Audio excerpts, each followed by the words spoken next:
আজকে আমরা যে বিষয়ে খুতবা দেওয়ার ইচ্ছা পোষণ করেছি তা হচ্ছে যেই সমস্ত আমলের কারণে সমস্ত গুনাহ ক্ষমা হয়ে যায়। অর্থাৎ আপনি যেই আমল করবেন সেই আমলগুলোর কারণে আল্লাহ সুবহানাহু ওয়া তাআলা আমাদের গুনাহগুলোকে মাফ করে দেবেন। এই বিষয়ে কোরআন এবং সুন্নাহ গবেষণা করে যে কটা আল্লাহ সুবহানাহু ওয়া তাআলা উন্মোচিত করেছেন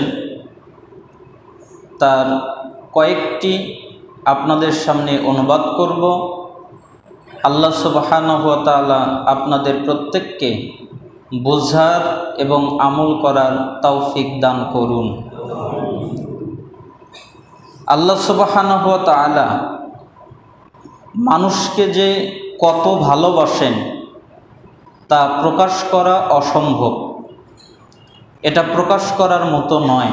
আল্লাহর ভালোবাসা মানুষের প্রতি কেমন, তার সীমাহীন ভালোবাসার একটা নিদর্শন হচ্ছে তিনি প্রতিদিন প্রতিনিয়ত অবাধ্য গুনাহগার পাপিষ্ঠ বান্দাদেরকে তার দিকে ফিরে আসার আহ্বান জানান এবং যারা তার দিকে ফিরে আসে তিনি তাদেরকে রহমতের চাদরে আবৃত করে নেন। পৃথিবীতে এমন কে আছে যে অপরাধীদের প্রতিদিন প্রতিনিয়ত তো দূরের কথা, দুই একবার ডেকেও বলে না তুমি আমার সাথে অন্যায় করেছ, আমার অবাধ্য হয়েছ, আমাকে বিভিন্নভাবে কষ্ট দিয়েছ, তারপরও এসব কিছুই মনে করি না, শুধু একটিবার আমার কাছে ফিরে আসো, আমার কাছে ক্ষমা চাও, বলো ভুল হয়ে গেছে, আমি তোমাকে ক্ষমা করে দিব। এরকম লোক পাওয়া সম্ভব নয়। যত লোকই দেখেন ক্ষমা করতে চায় না, অথচ আল্লাহ সুবহানাহু ওয়া তাআলা পাপিষ্ঠ বান্দাদেরকে উদ্দেশ্য করে লক্ষ্য করে বলেন তোমরা যারা রাতে পাপ করেছ দিনের বেলায় আমার কাছে ক্ষমা চাও, আমি তোমাদের ক্ষমা করে দিব। তোমরা যারা দিনের বেলায় পাপ করেছ রাতের বেলায় আমার কাছে ক্ষমা চাও, আমি আল্লাহ তোমাদেরকে ক্ষমা করে দেব। আল্লাহ সুবহানাহু ওয়া তাআলা কত যে দয়ালু এটা আমি আপনাকে বোঝাতে সক্ষম নই। এটা আল্লাহ সুবহানাহু ওয়া তাআলার দয়া। যখন আপনি নিজ চোখে আল্লাহ সুবহানাহু ওয়া তাআলা আপনাকে ক্ষমা করে জান্নাত দিবেন তখন আপনি বুঝতে পারবেন যে আল্লাহ সুবহানাহু ওয়া তাআলা কত দয়াবান। এজন্য আমরা কোরআনের কিছু আয়াত পাওয়া যায় যেখানে আল্লাহ সুবহানাহু ওয়া তাআলার কিছু ডাক আছে। আল্লাহ তাআলা ডেকেছেন মানুষকে, ইয়া আইয়ুহাল্লাযীনা আমানু তুবু ইলাল্লাহি তাওবাতান নাসুহা আসা রাব্বুকুম আইয়ুকাফফিরা আনকুম সাইয়্যাতিকুম ওয়া ইউদখিলাকুম জান্নাতিন তাজরি মিন তাহতিহাল আনহার। হে ঈমানদারগণ, তোমরা যারা ঈমানের দাবি করো যে আমরা ঈমানদার, হে ঈমানদারগণ তোমরা শোনো, তোমরা আল্লাহর নিকটে তওবা করো, তওবাতুন নাসুহা, খাঁটি তওবা, সত্যিকারের তওবা, সত্যনিষ্ঠ তওবা করো। তাহলে আশা করা যায় তোমাদের রব তোমাদের ত্রুটি বিচ্যুতি গুনাহ যত অপরাধ করেছ এগুলোকে মিটিয়ে দেবেন এবং তোমাদেরকে প্রবেশ করাবেন এমন জান্নাতের মধ্যে যার তলদেশ দিয়ে ঝর্ণা প্রবাহিত। আপনি এমন একটা জান্নাতে থাকবেন যেই জান্নাতের নিচ দিয়ে ঝর্ণা প্রবাহিত হবে আপনার পায়ের নিচ দিয়ে। আপনি যদি ঝর্ণাটাকে বলেন ডানে যাও ডানে যাবে, বামে যাও বামে যাবে, সামনে যাও, সামনে যাবে, পিছনে যাও, পিছনে যাবে। আপনি যদি ওই ঝর্ণার পানি একবার পান করেন, দেখবেন এত সুস্বাদু পানি আপনি জিন্দেগিতে পান করেননি। যখন আপনি ওই একই পানি দ্বিতীয়বার পান করতে যাবেন, করার পরে দেখবেন এরকম পানি তো আমি কোনোদিনও পান করিনি, মানে আগেরটা ভুলে যাবেন। আবার যখন তৃতীয়বার পান করবেন, দ্বিতীয়টা ভুলে যাবেন, চতুর্থবার পান করবেন। এইরকম করে জান্নাতের প্রত্যেকটা খাবার, প্রত্যেকটা নিয়ামত, এটার শুধু বারাকা বাড়তে থাকবে, কখনো একই রকম থাকবে না, নিচের দিকেও আসবে না। এটাই হচ্ছে জান্নাতের একটা বৈশিষ্ট্য, সব সময় বাড়তে থাকবে। আঙ্গুরটা খাবেন, যেই রকম সুস্বাদু, আবার খাবেন, দেখবেন স্বাদ বেড়ে গেছে। আপনার চেহারা কত সুন্দর, আপনার স্ত্রীর চেহারা কত সুন্দর, তাকে দেখে আপনার এত ভালো লাগবে, আপনি বাজারে চলে যাবেন, বাজার থেকে আসার পরে স্ত্রীর দিকে তাকিয়ে দেখবেন আর বলবেন, তোমার চেহারা তো আগের চেয়ে আরো সুন্দর হয়ে গেছে। তখন স্ত্রী আপনাকে বলবে, আল্লাহর কসম, বাজারে যাওয়ার আগে আপনার যেমন চেহারা ছিল এখন তার চেয়ে আরো বেড়ে গেছে। তার মানে আপনার চেহারা আপডেট হতে থাকবে, যত প্রত্যেক দিন বাড়তে থাকবে, কখনো থেমেও থাকবে না, নিচের দিকেও আসবে না। খালি একটা জিনিস থেমে থাকবে, বয়স। সেখানে বয়স বাড়বে না, বয়স কমবেও না। সেম ঈসা আলাইহিস সালামের বয়সের মতো বয়স, 30 থেকে 33-এর মধ্যে। আল্লাহ সুবহানাহু ওয়া তাআলা আমাদেরকে জান্নাতের জন্য কবুল করুন। আল্লাহ তাআলা আরো বলেন, আগের আয়াতটি সূরা তাহরিমের 8 নম্বর আয়াত, সূরা নূহ 10 নম্বর আয়াতের মধ্যে আল্লাহ সুবহানাহু ওয়া তাআলা বলেন, ইস্তাগফিরু রাব্বাকুম ইন্নাহু কানা গফফারা। তোমরা তোমাদের রবের কাছে ক্ষমা প্রার্থনা করো, তিনি তো অত্যাধিক ক্ষমাশীল, মানে তার মতো ক্ষমাশীল আর কেউ নাই, অতএব তার কাছেই ক্ষমা চাও।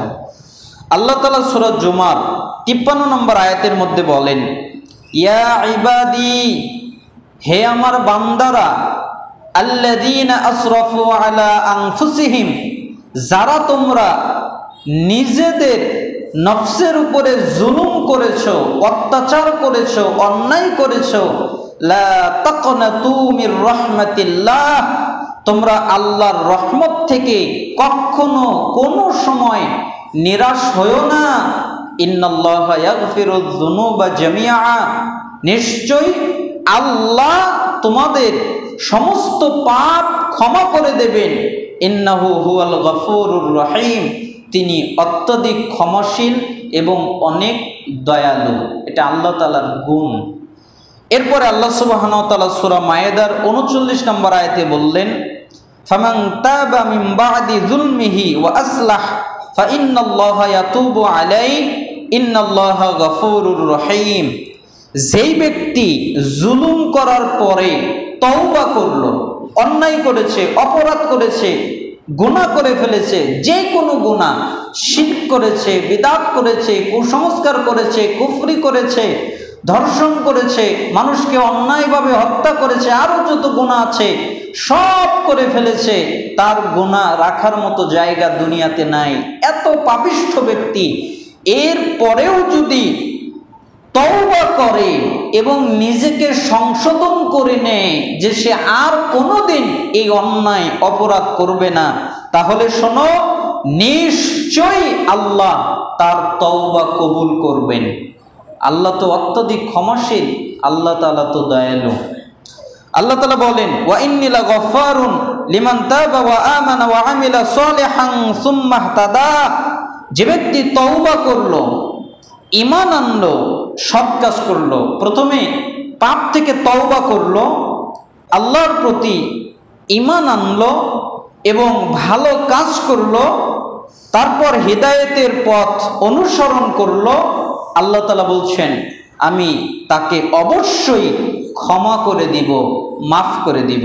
সূরা তাহা আয়াত 82। এই আয়াতগুলো থেকে জানা যায় যে আল্লাহ সুবহানাহু ওয়া তাআলা কত দয়ালু, আল্লাহ তাআলা ডাকছেন ক্ষমা করে দেওয়ার জন্যে। কে পাপ করেছো, কে গুনাহ করেছো, আমার কাছে ক্ষমা চাও, ক্ষমা করে দিব। আর এই জন্যে অনেক আমল আল্লাহ সুবহানাহু ওয়া তাআলা রেখে দিয়েছেন, যেই আমল করার মাধ্যমে পাপ ক্ষমা হয়ে যায়। যেমন একটা আমল হচ্ছে পরিপূর্ণভাবে ওযু করা। কিভাবে ওযু করা? পরিপূর্ণভাবে। ওযু এমন একটি আমল যার মাধ্যমে পাপ ধুয়ে মুছে চলে যায়। রাসূলুল্লাহ সাল্লাল্লাহু আলাইহি ওয়াসাল্লাম বলেন, মান তাওয়াদ্দা ফা আহসানাল উযুআ খরাজাত খাতায়াহু মিন জাসাদিহি হাত্তা তাখরুজা মিন তাহতি আযফারিহি। যে ব্যক্তি উত্তম রূপে ভালোভাবে ওযু করে, তার দেহ থেকে সমস্ত পাপ ঝরে যায়, এমনকি তার নখের নিচ থেকেও সমস্ত পাপ ঝরে যায়। তার মানে তার দেহ দ্বারা যতগুলো পাপ করেছে আল্লাহ সুবহানাহু ওয়া তাআলা সমস্ত পাপ ক্ষমা করে দেন এবং তার নখের নিচ থেকেও সমস্ত পাপ ঝরে যায়। মুসলিম 466 নম্বর হাদিস। কি করলে? ভালোভাবে পূর্ণভাবে ওযু করলে। আরেকটি হাদিসে রাসূল সাল্লাল্লাহু আলাইহি ওয়াসাল্লাম বলেছেন, মুমিন ছাড়া কেউ ওযুর ক্ষেত্রে এত সুন্দরভাবে খেয়াল রাখে না। তার মানে যারা মুমিন তারা ওযুর প্রতি যত্নশীল থাকে। আপনি ওযু করছেন, আপনার ওযুটা কেমন হচ্ছে আপনি একবারও খেয়াল করলেন না। আপনার ওযুটা সুন্দর হচ্ছে নাকি বাড়াবাড়ি হচ্ছে, সুন্নাতের বাহিরে যাচ্ছে, নাকি আপনার ওযুটা ঠিক হচ্ছে না, এটা আপনি কখনো খেয়াল করলেন না, কখনো সুন্দরভাবে দেখলেন না যে আপনার সমস্ত অঙ্গ প্রত্যঙ্গ ভালোভাবে ভিজেছে কিনা। আবার এই ক্ষেত্রে পানির অপচয় করে দিলেন। এখন তো দেখা যায় ট্যাপ, তাই না, কত সুবিধা, ছেড়ে দেয় একদম ফুল স্পিডে সারে, পানি পড়তেই থাকে পড়তেই থাকে। আমি আমাদের শিক্ষক যারা ছিলেন সবাই এরকম না, আমলদারি কিছু শিক্ষক দেখতাম তারা ওযু করার ক্ষেত্রে খুব যত্নশীল ছিলেন। ট্যাপ ছিল কিন্তু ট্যাপ ব্যবহার করে নাই। একটা পাত্র অথবা একটা মগ অথবা যে কোনো একটা পাত্র নিয়ে ট্যাপ থেকে পানি ভরে তারপরে সেই পাত্র দ্বারা সুন্দরভাবে ওযু করত। করার পরে ওযু করার পরে যেই দোয়া পড়তে হয় সেই দোয়াটা পড়ত। শেষমেশ বলতো, আমি যে ওযুটা করলাম পানিটা অপচয় হয়ে গেল, আল্লাহ যদি ধরেন কি জবাব দিব। কোনো সময় ছাত্ররা এই কথাটা শুনে ফেলতো, এরকমভাবে তারা আফসোস করত। আর আমরা কত পানি একের পর এক অপচয় করতেই থাকি। পানি ট্যাবেও অপচয় হয়, আবার নদীতেও অপচয় হয়। আপনি বলবেন নদীতে কিভাবে অপচয় হয়? আপনি যদি নদীর পানি বেশি বেশি করে উঠান, ওটাও কিন্তু অপচয়।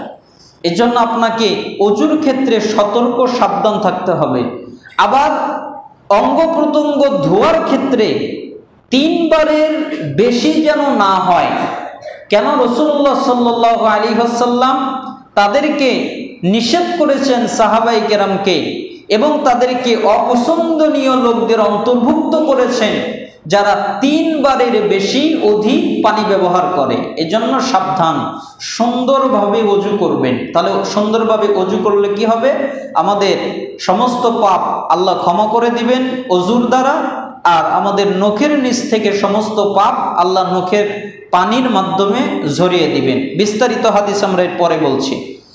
এরপরে ওযু করার পরে পরিপূর্ণভাবে ওযু যখন শেষ হয়ে যাবে তখন আপনি 2 রাকাত সালাত আদায় করবেন। আমাদের কিন্তু এই সুন্নাতটা নাই, মরে গেছে।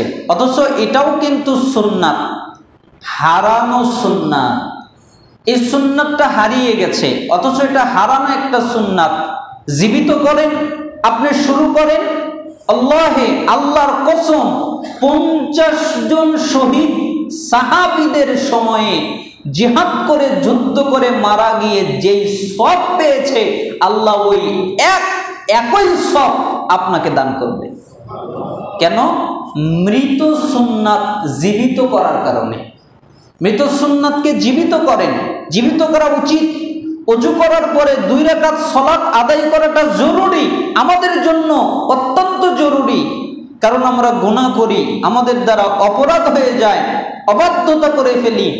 এজন্য রাসূল সাল্লাল্লাহু আলাইহি ওয়াসাল্লাম বলেন, মান তাওয়াদ্দা নাহওয়া উযুই হাযা সুম্মা কামা ফারাকাআ রাকাতাইনি লা ইউহাদ্দিসু ফীহিমা নাফসাহু গুফিরা লাহু মা তাকদ্দামা মিন যামবিহি।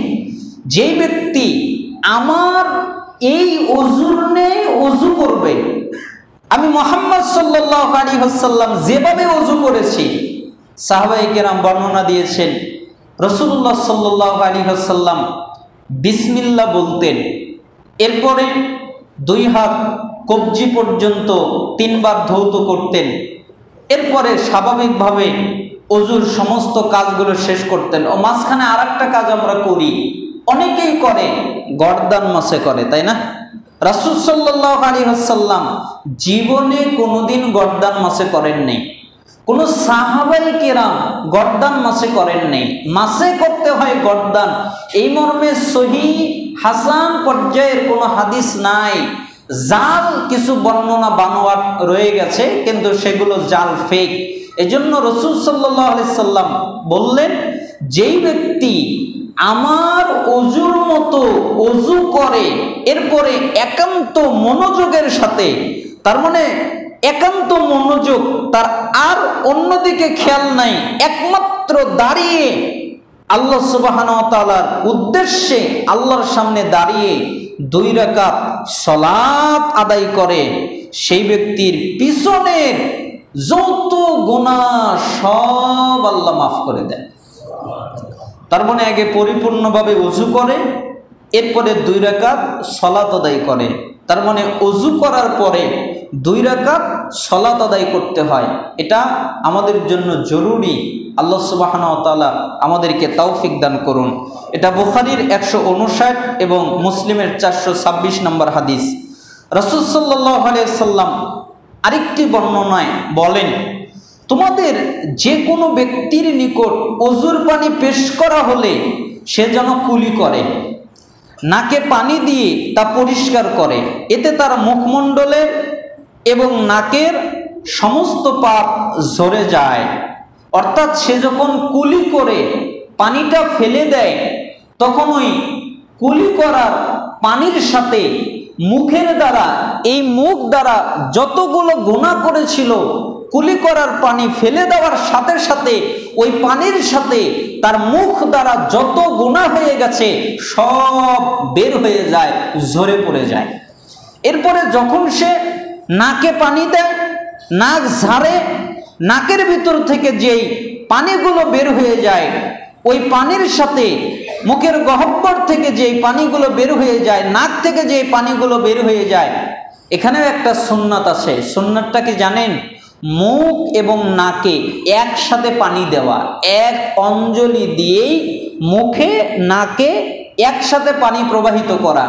সিস্টেমটা কিরকম? প্রথমে আপনি মুখ দ্বারা টান দিবেন, মুখে নিয়ে নাক দ্বারা টান দিবেন, তারপরে আপনি বের করার সময় আগ পিছ করলে কোনো সমস্যা নেই, কিন্তু আপনি খেয়াল রাখবেন যে দেওয়ার সময় যেন আগ পিছ না হয়, আগেরটা আগে যেন থাকে, পরেরটা পরে যেন থাকে। এইভাবে যখন একসাথে এক অঞ্জলি পানি দিয়ে আপনি ওযু করবেন, এটা হচ্ছে রাসূল সাল্লাল্লাহু আলাইহি সাল্লাম করতেন, এক অঞ্জলি পানি দিয়ে মুখে এবং নাকে দিতেন। তার মানে মুখ এবং নাকের সমস্ত গুনাহ বের হয়ে যায়।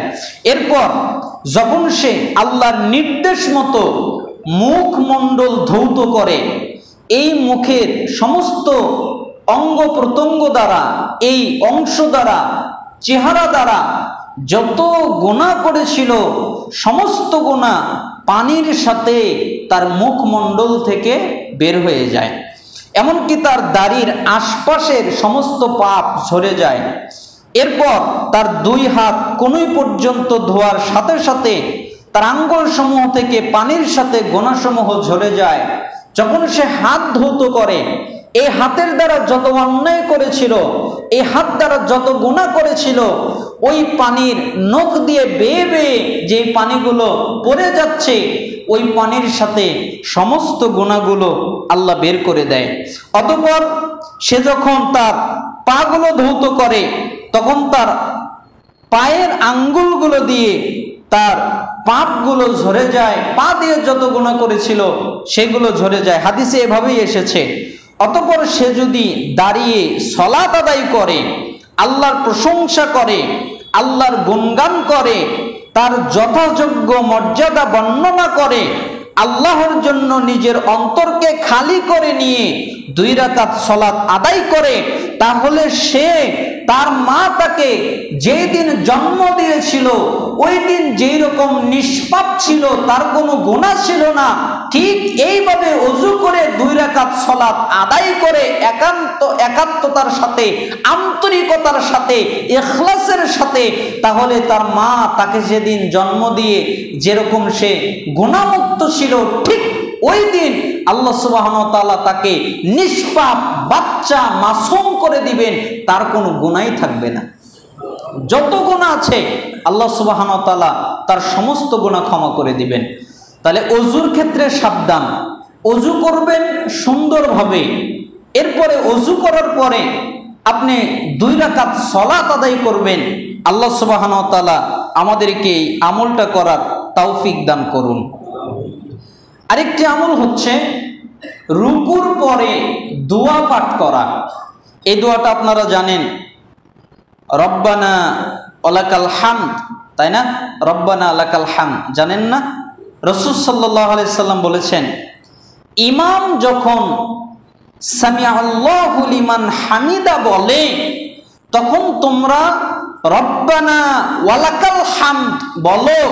কেননা যার কথা ফেরেশতাদের কথার সাথে মিলে যায়, তার অতীতের সমস্ত গুনাহ মাফ করে দেওয়া হয়।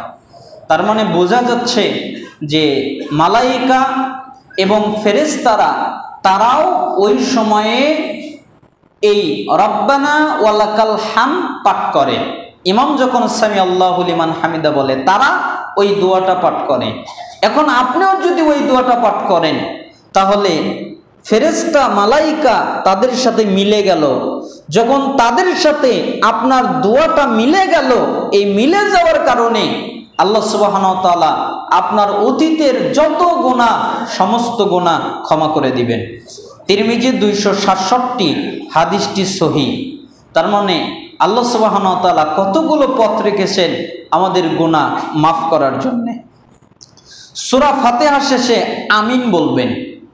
আপনারা জানেন যে কেউ যদি ইমামের সূরা ফাতিহা পড়ার পরে আমিন বলে, আর তাদের আমিন ফেরেশতাদের আমিন বলার সাথে মিলে যায়, কেন? ইদা ক্বালাল ইমাম গায়রিল মাগযুবি আলাইহিম ওয়ালাদ-দাল্লিন ফাকুলু আমিন। ইমাম গায়রিল মাগযুবি আলাইহিম ওয়ালাদ-দাল্লিন পড়লে তোমরা আমিন বলো। কেননা যার এই আমিন বলা ফেরেশতাদের, মালাইকাদের আমিন বলার সাথে একই সময় হয়, তার পূর্বের সব গুনাহ ক্ষমা হয়ে যায়। আমরা আমিন বলতে চাই না, তাই না? বলে যে আমিন ইহুদিরা বলে। আপনি দেখেছেন কোনোদিন যে ইহুদিরা আমিন বলে? না, ইহুদিরা আমিন শুনলে ওদের গা জ্বলে। ইহুদিরা সালাম শুনলে ওদের গা জ্বলে। ইহুদিদের একটা অভ্যাস হলো মুসলমানদের উপরে রাগান্বিত হয়ে যায় যখন কোনো মুসলমান সালাতের পরে সূরা ফাতিহার পরে আমিন বলে, তখন ইহুদিরা রেগে যায়। যখন তারা সালাম দেয় তখন ইহুদিরা রেগে যায়। তাহলে আপনিও যদি আমিন কেউ বলে এই কারণে রেগে যান, তাহলে আপনার ভিতরে ইহুদিদের স্বভাব আছে। আল্লাহ সুবহানাহু ওয়া তাআলা আপনাকে পবিত্র করুন, এই পাপ থেকে আল্লাহ সুবহানাহু ওয়া তাআলা আপনাকে বিরত থাকার তৌফিক দান করুন। আমি মাঝে মধ্যে বলি, আমার সাথে অনেকের লাগতো, আপনারা তো সবাই সহিহ আকীদায়, বিশুদ্ধ আকীদায় কোরআন এবং সুন্নাহর অনুসরণ করেন। অনেকেই নতুন, আমিও নতুন। 2016 সালের শেষের দিকে আমি সহিহ আকীদায় আসি। 16 সালের আমার পড়া শেষ হয়, তারপরে আমি সহিহ আকীদায় কনভার্ট হই। আসার পরে আমি সালাত পড়তে পারতাম না, এলাকায় অনেক সমস্যা হতো, ঘাট ধাক্কা দিয়ে বের করে দিত, কেউ মারতো, আত্মীয় স্বজনের মধ্যে বকাবকি করত, গালাগালি করত, মারার হুমকি দিত, আরও অনেকগুলো কথা বলতো। তারপরে যাই হোক হিজরত করে চলে এসেছি। এইরকমভাবে অনেক সমস্যা হতো সহিহ আকীদায় কোরআন এবং সুন্নাহর উপরে আমল করার কারণে। তো আমি মাঝে মধ্যে বলি যে যাদের গুনাই নাই তাদের আমিন বলারও দরকার নাই। কেন? গুনাই তো নাই। দেখেন না, একজন কয় আমি আপনাদের মতো আল্লাহর কাছে বলতে পারি না আল্লাহ আমাকে মাফ করে দেন। কেন? কারণ আমি গুনাহ করি নাই। আছে না একজন নেটে, দেখেন নাই যে সে নাকি গুনাই করে নাই, মাসুম, অথচ দাড়ি ছাটা, মানে সে গুনাই করে নাই এরকম দাবি করছে যে হুজুরদের সাথে আমি আমিন বলতে পারি না, হুজুর আমাকে ক্ষমা করবেন। তো ওই রকম যদি হন, আপনার যদি গুনাই না থাকে তা আমিন বলার দরকার কি? কিন্তু আমাদেরকে বাধা দিয়েন না। কেন?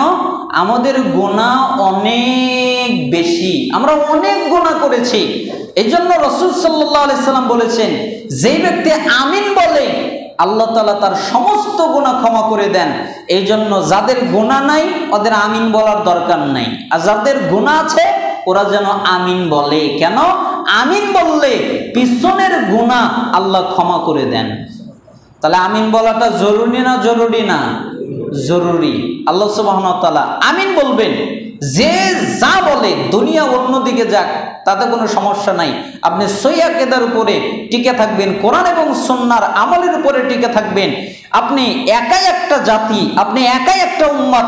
পৃথিবীর সবাই যদি হক পথে না থাকে, আপনি নিজে থাকার চেষ্টা করবেন। আল্লাহ সুবহানাহু ওয়া তাআলা আমাদের তৌফিক দান করুন। আরেকটা দোয়া আছে খাবারের পরে। আমরা কিন্তু অনেকেই এই দোয়াটা পাঠ করি না। আমরা অনেকেই দেখা যায় খাবারের পরে বিসমিল্লাহ বলতে হয়, এটাও তার মনে থাকে না। অনেকেই বিসমিল্লাহ না বলেই খায়, তার সাথে শয়তানও খায়।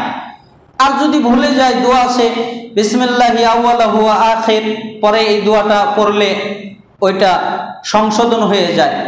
যাই হোক, যেই ব্যক্তি খাবার খাওয়ার পরে, তার মানে আপনি খাবার খেয়েছেন, এরপরে খাবার শেষে আপনি যদি বলেন আলহামদুলিল্লাহিল্লাযী আত'আমানি হাযা ওয়া রাযাকানিহি মিন গায়রি হাওলি মিন্নি ওয়ালা কুওয়া, এই দোয়াটা যদি আপনি পাঠ করেন, রাসূল সাল্লাল্লাহু আলাইহি সাল্লাম বলছেন, তাহলে তার পূর্বের সমস্ত গুনাহ আল্লাহ মাফ করে দেন।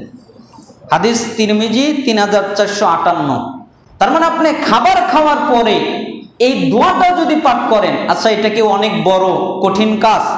খালি দোয়াটা পাঠ করে দিবেন, দোয়াটা তেলাওয়াত করে দিবেন, পড়ে দিবেন, তাহলে আপনি এর আগে যত গুনাহ করেছেন আল্লাহ সুবহানাহু ওয়া তাআলা সমস্ত গুনাহকে ক্ষমা করে দিবেন। এরপরে যখন পোশাক পরিধান করবেন, লিবাস পরিধান করবেন, তখনও দোয়া পাঠ করবেন। তখনও দোয়া আছে, কি দোয়া? আলহামদুলিল্লাহিল্লাযী কাসানি হাযা সাওবা ওয়া রাযাকানিহি মিন গায়রি হাওলিন মিন্নি ওয়ালা কুওয়া। যেই ব্যক্তি পোশাক পরিধানের সময় এই দোয়াটা পাঠ করে, আল্লাহ সুবহানাহু ওয়া তাআলা তার পূর্বে যত গুনাহ আছে সমস্ত গুনাহ মাফ করে দেন। দেখেছেন আল্লাহ তাআলা কত সমস্ত জায়গা থেকে আপনাকে শুধু আহ্বান করছেন কিভাবে আপনার গুনাহ ক্ষমা করে দেওয়া যায়। হয়তো খাবারের শেষে দোয়াটা পাঠ করার কথা মনে নাই, তাহলে পোশাক পরিধানের সময় পড়ো, ওই সময় তোমার গুনাহ ক্ষমা হয়ে যাবে। ওইটাও মনে নাই, তাহলে ওযু করো ভালো করে, তারপরে 2 রাকাত সালাত আদায় করো, তোমার গুনাহ ক্ষমা হয়ে যাবে। ওটাও মনে নাই, তাহলে ইমাম সাহেব যখন আমিন বলে তার সাথে আমিন বলো, তখন তোমার গুনাহ ক্ষমা হয়ে যাবে। যে কোনো ভাবে আল্লাহ তাআলা চান বান্দার সমস্ত গুনাহকে ক্ষমা করে দিতে। তাহলে আল্লাহ কত দয়ালু। এরকম কেউ আছে ফাঁদ পেতে রাখে যে এই ফাঁদে পড়লেই আমি ওকে মাফ করে দিব, এই ফাঁদে পড়লেই আমি ওকে মাফ করে দিব, এই কাজ করলেই আমি ওকে মাফ করে দিব? দুনিয়ায় এরকম লোক পাওয়া যায়? পাওয়া যায় না। অথচ আল্লাহ তাআলা কত নিদর্শন রেখে দিয়েছেন যে এই কাজ যেই করবে তার সমস্ত গুনাহ আল্লাহ সুবহানাহু ওয়া তাআলা ক্ষমা করে দিবেন। এরপরে আজান যখন শেষ হয় আপনারা অবশ্যই হয়তো খাবারের শেষে দোয়াটা পাঠ করার কথা মনে নাই, তাহলে পোশাক পরিধানের সময় পড়ো, ওই সময় তোমার গুনাহ ক্ষমা হয়ে যাবে। ওইটাও মনে নাই, তাহলে ওযু করো ভালো করে, তারপরে 2 রাকাত সালাত আদায় করো, তোমার গুনাহ ক্ষমা হয়ে যাবে। ওটাও মনে নাই, তাহলে ইমাম সাহেব যখন আমিন বলে তার সাথে আমিন বলো, তখন তোমার গুনাহ ক্ষমা হয়ে যাবে। যে কোনো ভাবে আল্লাহ তাআলা চান বান্দার সমস্ত গুনাহকে ক্ষমা করে দিতে। তাহলে আল্লাহ কত দয়ালু। এরকম কেউ আছে ফাঁদ পেতে রাখে যে এই ফাঁদে পড়লেই আমি ওকে মাফ করে দিব, এই ফাঁদে পড়লেই আমি ওকে মাফ করে দিব, এই কাজ করলেই আমি ওকে মাফ করে দিব? দুনিয়ায় এরকম লোক পাওয়া যায়? পাওয়া যায় না। অথচ আল্লাহ তাআলা কত নিদর্শন রেখে দিয়েছেন যে এই কাজ যেই করবে তার সমস্ত গুনাহ আল্লাহ সুবহানাহু ওয়া তাআলা ক্ষমা করে দিবেন। এরপরে আজান যখন শেষ হয় আপনারা অবশ্যই গুরুত্বের সাথে এই দোয়াটা পাঠ করবেন।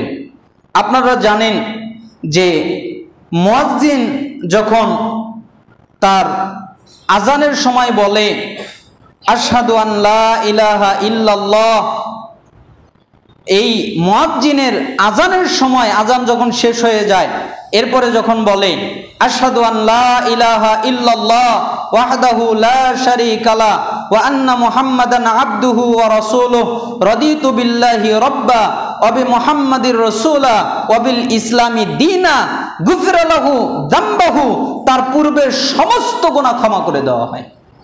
তার মানে আজানের পরে এই দোয়াটা পাঠ করতে হয়, এই দোয়াটা পড়তে হয়। আল্লাহুম্মা রাব্বা হাযিহি দাওয়াতি তাম্মা, যে দোয়াটা আছে এটাও পাঠ করবেন, কিন্তু সাথে এটাও পাঠ করে নেবেন। আরো অনেক দোয়া আছে, অনেকগুলো পাঠ করা যায়, এটাও যদি সাথে পাঠ করে নেন তাহলে আল্লাহ সুবহানাহু ওয়া তাআলা আপনার সমস্ত গুনাহ ক্ষমা করে দিবেন। দোয়াটা কি? আশহাদু আন লা ইলাহা ইল্লাল্লাহ ওয়াহদাহু লা শারীকা লা ওয়া আন্না মুহাম্মাদান আবদুহু ওয়া রাসূলুহু রাদিতু বিল্লাহি রাব্বা ওয়া বি মুহাম্মাদির রাসূলা ওয়া বিল ইসলামি দীনা। অবি মুহাম্মাদির রাসূলা কোন জায়গায় শব্দের একটু ভিন্নতা আছে, যাই হোক এই শব্দে আপনি যদি পাঠ করেন আজানের পরে, আজান শুনেছেন আল্লাহু আকবার আল্লাহু আকবার, আপনিও বললেন আল্লাহু আকবার আল্লাহু আকবার, আজানের জবাব দেওয়া শেষ হয়ে গেল, এরপরে আপনি এই দোয়াটা পাঠ করলেন, এরপরে আল্লাহুম্মা রাব্বা হাযিহি দাওয়াতি তাম্মা এই দোয়াটা পাঠ করলেন। আরো অনেক দোয়া আছে, আপনি যতটুকু জানেন ততটুকু পাঠ করলেন। তাহলে এই দোয়াটা পাঠ করার কারণে আল্লাহ সুবহানাহু ওয়া তাআলা আপনার পূর্বে যত গুনাহ করেছেন সমস্ত গুনাহ ক্ষমা করে দিবেন। হাদিস কোথায়? মুসলিম 737 নম্বর হাদিস। এরপরে আরেকটি হচ্ছে ইস্তেগফার পাঠ করা। আচ্ছা, ইস্তেগফার অনেক বড় আমল, ছোট না? আস্তাগফিরুল্লাহাল আযীম আল্লাযী লা ইলাহা ইল্লা হুয়াল হাইয়ুল কাইয়্যুম ওয়া আতুবু ইলাইহি, যে ব্যক্তি আস্তাগফিরুল্লাহাল্লাযী বা আস্তাগফিরুল্লাহাল আযীম আল্লাযী লা ইলাহা ইল্লা হুয়াল হাইয়ুল কাইয়্যুম ওয়া আতুবু ইলাইহি এটা পাঠ করে আল্লাহ তাআলা তাকে মাফ করে দেন। সে যদি যুদ্ধের ময়দান থেকে পালিয়েও আসে, যুদ্ধের ময়দান থেকে পালানোর মতো জঘন্য পাপ করে আল্লাহ তাও তাকে মাফ করে দিবেন। বলেন তো, যুদ্ধের ময়দান থেকে পালানো সহজ পাপ? অনেক কঠিন পাপ, কাবিরা গুনাহ, বড় মারাত্মক গুনাহ। যারা যুদ্ধের ময়দান থেকে সরেছে, রাসূল সাল্লাল্লাহু আলাইহি সাল্লাম তাদের সাথে কথাই বলেননি। যারা যুদ্ধ করার জন্য সামর্থ্যবান থাকার সত্ত্বেও যায়নি, তাদের সাথে কথাও বলেননি। এমনকি 2 জন সাহাবীর ব্যাপারে আয়াত নাজিল হয়ে তাদের তওবার স্বীকৃতি দেওয়া হলো যে তাদের তওবা আমি কবুল করলাম, হে মুহাম্মদ তুমিও তাদের সাথে সম্পর্ক বজায় রাখো। তার মানে যুদ্ধের ময়দান থেকে পালায়ন করা কত জটিল এবং কঠিন পাপ। এর পরেও যদি এই ইস্তেগফার পরে, ইস্তেগফার অনেক আছে, কিন্তু এই শব্দে এই ইস্তেগফার পরে আস্তাগফিরুল্লাহাল আযীম আল্লাযী লা ইলাহা ইল্লা হুয়াল হাইয়ুল কাইয়্যুম ওয়া আতুবু ইলাইহি এটা পাঠ করে, তাহলে সে যদি যুদ্ধের ময়দান থেকেও পালিয়ে আসে আল্লাহ তাআলা তাহলেও তার গুনাহ ক্ষমা করে দিবেন। হাদিস কোথায় রয়েছে? তিরমিজি 3577 নম্বর হাদিস। আল্লাহ সুবহানাহু ওয়া তাআলা আমাদেরকে আমল করার তৌফিক দান করুন। এরপরে আসেন একদম ছোট্ট ছোট্ট আমল, যেমন ফরজ সালাত পরবর্তী তাসবিহ, তাহমিদ, তাকবীর, এটা কখনো ভুলে যাবেন না। আপনি সালাম যখন ফেরান হয়ে গেছে, আস্তাগফিরুল্লাহ আস্তাগফিরুল্লাহ আস্তাগফিরুল্লাহ ওয়া সালাম ওয়া সালাম তাবারাকতা ইয়া যাল জালালিল ইকরাম লা ইলাহা ইল্লাল্লাহ মর্মে আরো 2-3টা দোয়া আছে, এগুলো পাঠ করার পরে, আয়াতুল কুরসি পাঠ করার পরে, দোয়াগুলো পড়ার পরে কখনোই ভুলবেন না, অবশ্যই এটা পাঠ করবেন। কেন? কেউ যদি ফরজ সালাতের পরে 33 বার সুবহানাল্লাহ পাঠ করে, 33 বার আলহামদুলিল্লাহ পাঠ করে, 33 বার আল্লাহু আকবার পাঠ করে, এরপরে যদি লা ইলাহা ইল্লাল্লাহু ওয়াহদাহু লা শারীকা লা লাহুল মুলকু ওয়া লাহুল হামদ ওয়া হুয়া আলা কুল্লি শাইইন কাদির, এইটা যদি পাঠ করে 100 বার পূর্ণ করে, তাহলে তার পূর্বের সমস্ত গুনাহ যদি সমুদ্রের ফেনার মতো ঘনও হয়, তবু আল্লাহ তাকে মাফ করে দিবেন। তার কত পাপ এটা আল্লাহ দেখবেন না। তার পাপ সমুদ্রের ফেনার মতো ঘন হয়ে গেছে, এটাও আল্লাহ দেখবেন না। সে কত অন্যায় করেছে, এটাও আল্লাহ দেখবেন না। সে কত পাপ করেছে, এটাও আল্লাহ দেখবেন না। আল্লাহ শুধু দেখবেন 33 বার সুবহানাল্লাহ বলেছে, 33 বার আলহামদুলিল্লাহ বলেছে, 33 বার আল্লাহু আকবার বলেছে, একবার ওই দোয়া দিয়ে 100 বার পূর্ণ করেছে, তাহলে তার গুনাহ যদি সমুদ্রের ফেনার মতো হয়, আল্লাহ তাআলা তাও ক্ষমা করে দিবেন। আচ্ছা, এগুলো কি অনেক বড় আমল?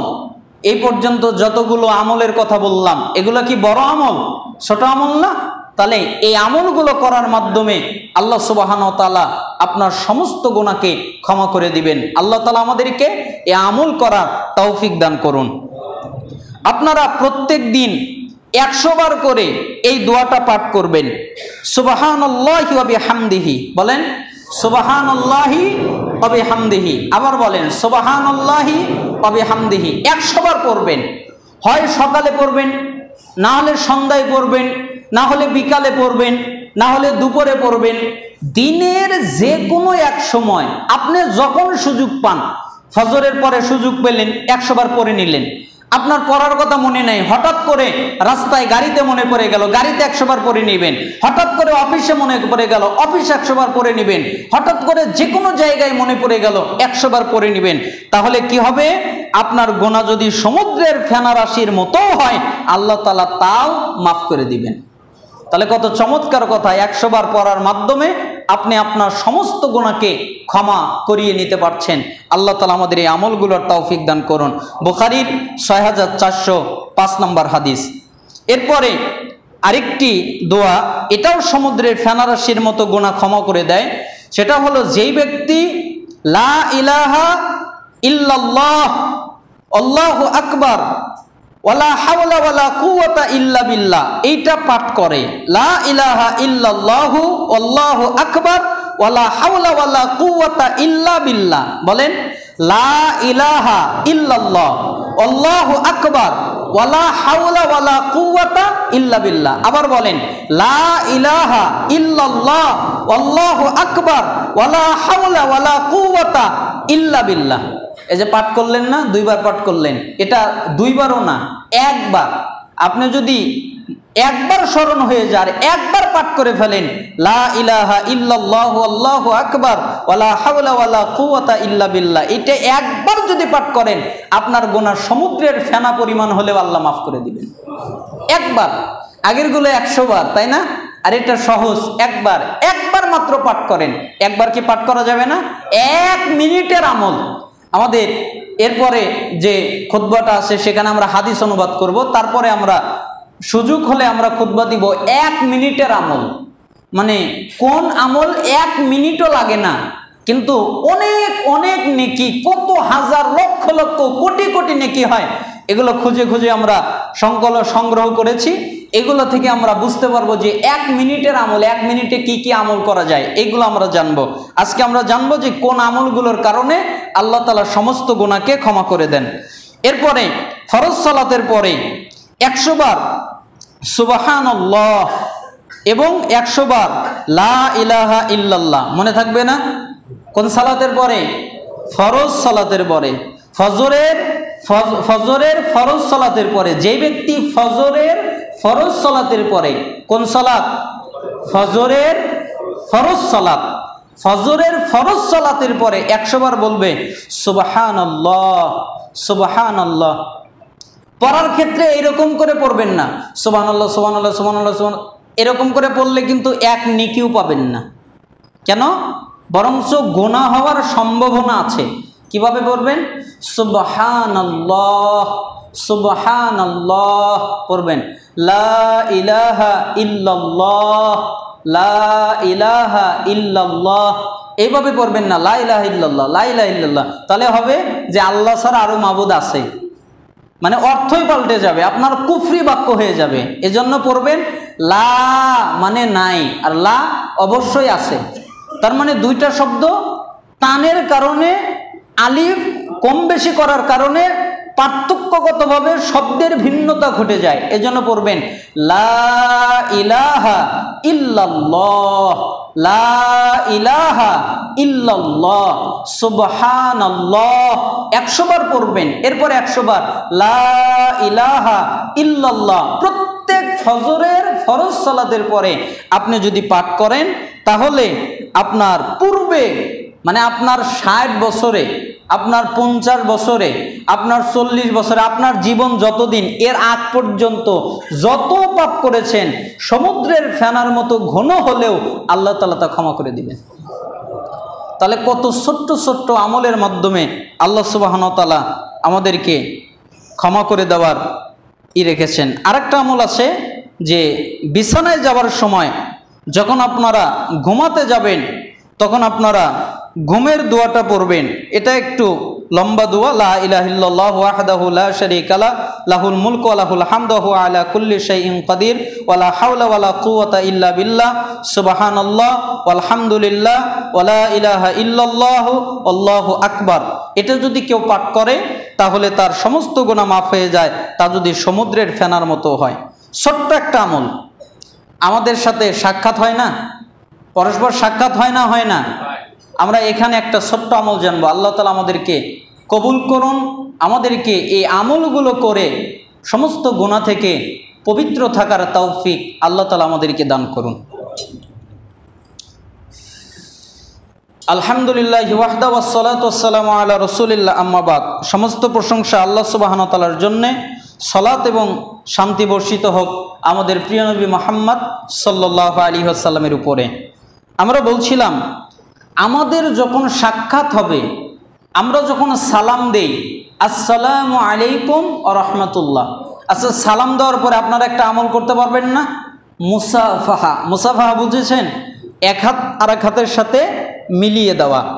4 হাত মিলানো না কিন্তু, যে আমি 2 হাত দিলাম আর আপনি 2 হাত দিলেন, 4 হাত হলো। 4 হাতের কোনো হাদিস নাই, 2 হাতের কথা এসেছে। 2 হাত, তার মানে আমার 1 হাত আপনার 1 হাত, এইভাবে আপনি মুসাফাহা করবেন। যার সাথে সাক্ষাৎ হবে, যার সাথে দেখা হবে, তার সাথেই মুসাফা করবেন। আপনার লাভটা কি জানেন?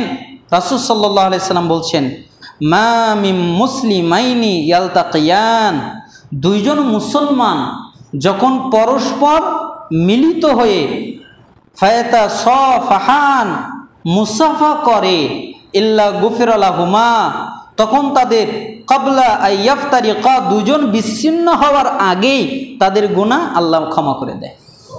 তার মানে আপনি যে মুসাফা করছেন, এখন এই হাত ছাড়বেন, মুসাফা করার পরে হাতটা ছাড়বেন না। আল্লাহ সুবহানাহু ওয়া তাআলা এত সিস্টেম রেখেছেন, মুসাফা করার পরে হাত ছাড়ার আগেই গুনাহ নাই, আপনার গুনাহ রিমুভ, যত গুনাহ আছে আল্লাহ সুবহানাহু ওয়া তাআলা ক্ষমা করে দিবেন। কি করলে? মুসাফা করলে। সুনান আবু দাউদ হাদিস 5212। এই জন্য এই আমলটা করবেন। এটা ছোট্ট একটা আমল, কিন্তু এর ফজিলত অনেক বেশি। আপনি মুসাফা করবেন, যে কোনো মুসলমান ভাইয়ের সাথে দেখা হবে, সালাম কালাম করবেন, সালাম দিবেন, কথা বলবেন, মুসাফা করবেন। কেন? মুসাফা করলে আপনার লাভ, তারও লাভ। কেন? সেও যদি নিয়ত করে যে এর মাধ্যমে আল্লাহ আমার গুনাহ মাফ করে দিবে, তাহলে তারও লাভ। আর সে যদি নিয়ত না করে, তার লাভ নেই। আর আপনি যদি নিয়ত করেন, নিয়তের সাথে সম্পৃক্ত, আপনি যদি নিয়ত করেন যে আল্লাহ তো এর মাধ্যমে আমার গুনাহ ক্ষমা করে দিবেন, তাহলে আল্লাহ সুবহানাহু ওয়া তাআলা আপনার যত গুনাহ আছে সমস্ত গুনাহকে মাফ করে দিবেন। মুসাফা করার পরে হাত ছেড়ে দেওয়ার আগেই আল্লাহ আপনার গুনাহকে ক্ষমা করে দিবেন। এরপরে আল্লাহ সুবহানাহু ওয়া তাআলার প্রিয় রাসূল মুহাম্মদ সাল্লাল্লাহু আলাইহি ওয়াসাল্লাম তিনি বলেন যে তোমরা এই দোয়াটা পাঠ করবে, যেই দোয়ার ব্যাপারে তিনি বলেন সুবহানাল্লাহ ওয়ালহামদুলিল্লাহ ওয়ালা ইলাহা ইল্লাল্লাহ আল্লাহু আকবার। সুবহানাল্লাহ ওয়ালহামদুলিল্লাহ ওয়ালা ইলাহা ইল্লাল্লাহ আল্লাহু আকবার। বলতে পারবেন না?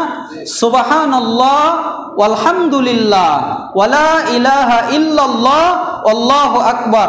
সুবহানাল্লাহ ওয়ালহামদুলিল্লাহ ওয়ালা ইলাহা ইল্লাল্লাহ আল্লাহু আকবার।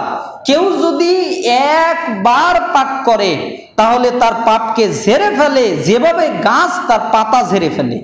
যেরকম গাছ তার পাতাগুলোকে শুকিয়ে গেলে ঝেড়ে ফেলে দেয়, কোনো পাতা গাছের মধ্যে অবশিষ্ট থাকে না, ঠিক কেউ যদি এই দোয়াটা একবার পাঠ করে তাহলে তার গুনাহগুলোকে ওই পাতার মতো করে ঝেড়ে ফেলে দেওয়া হয়, তার শরীরের মধ্যে কোনো গুনাহ অবশিষ্ট থাকে না।